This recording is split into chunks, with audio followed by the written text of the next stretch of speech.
रास्ते कशावा बत शाजी तचोनिया मनी रास्ते कशावा बत शाजी तचोनिया दर हत के मनी दस्ता शाजी तचोनिया मनी रास्ते कशावा बत शाजी तचोनिया दर हत के मनी दस्ता शाजी तचोनिया। हे गाना शायरी गोमना अवारान माशिया चे फारूक मेरा वारानी एक खास फरमाश को तामशके वर्जका चे राजिक जान आरिफ जान अवारान गिरतेजा चे फरमाश को ता मास्टर अनवर शहूर जहीर कंदील दिलगोश।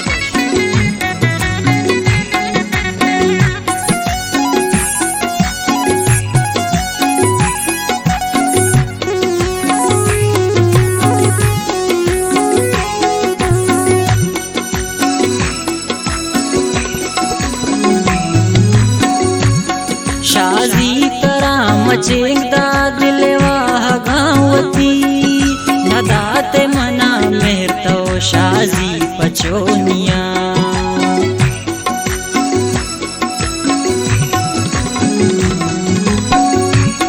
शाजी तरा मचेंदा दिलवाह गावती नदाते मना मेहर तो शाजी पचोनिया मनी रास्ते कशावा बत शाजी तचोनिया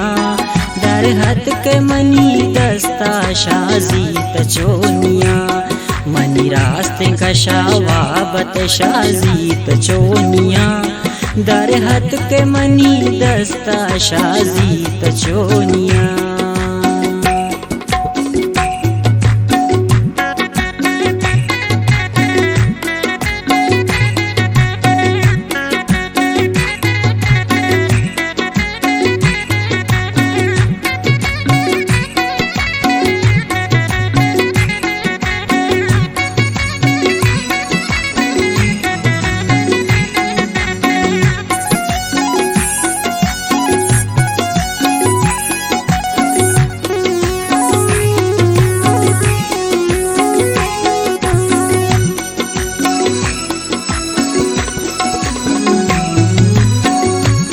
नाजानी मनी नाजुल हत शाजी हस्त तो मनी मिल लगा नयाए शाजी बार चोनिया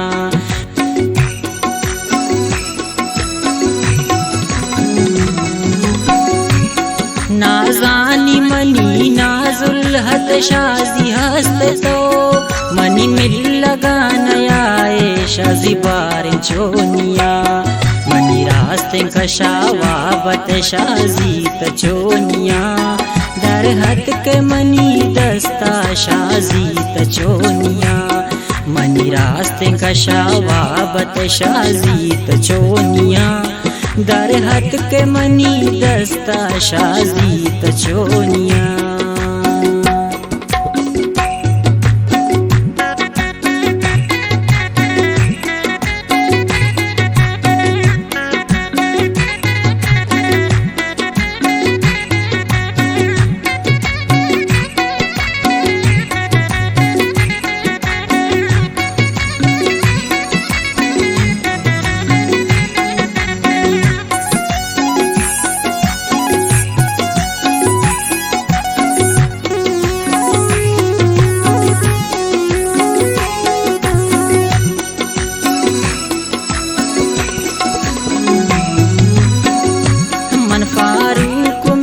शाजी हासिल कना तरा न कने तगो मन गपुत्रान शाजी तचोनिया